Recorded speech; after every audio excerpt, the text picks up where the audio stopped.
I want to speak briefly about the price of hysteria. Unprecedented hysteria has consequences, and some of the reckless, hyperbolic reporting around the bushfires is now having a devastating impact on tourist numbers. The bushfires were terrible enough without media and social media hysteria causing further damage.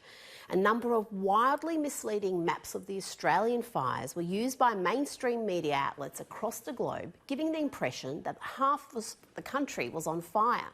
Not surprisingly, that fake news has scared off scores of international tourists who would rather not spend their vacation in what they've been told is a scorched disaster zone.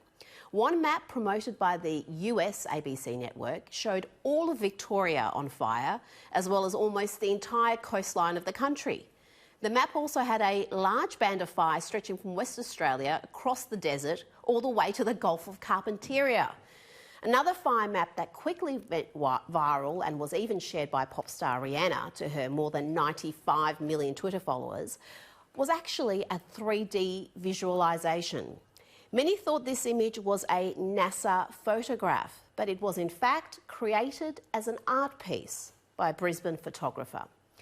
Other inaccurate maps that were shared often with the climate emergency hashtag showed almost all of West Australia, Queensland and the Northern Territory in flames. And we also had harrowing images from previous bushfires being circulated as new.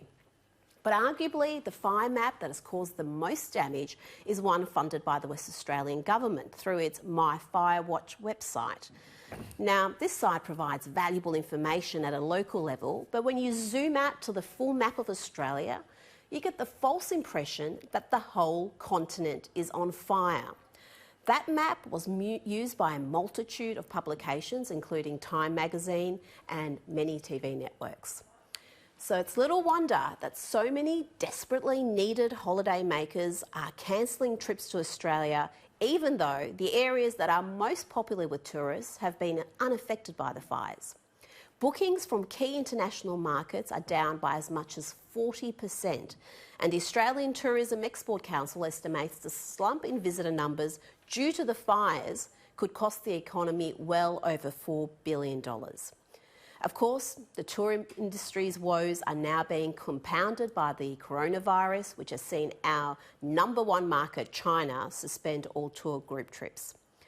Among the areas hit by a tourism downturn has been Uluru, not just because of misleading reporting on fires, but also due to the permanent closure of the Rock to climbers. Who could have seen that coming? Tourism operators in the area are now offering heavy discounts of around 40% to entice tourists. We're among the most expensive holiday destinations in the world. But given that 1 in 13 Australian jobs are reliant on tourism and hospitality, the last thing we need is to give overseas tourists a reason to stay away.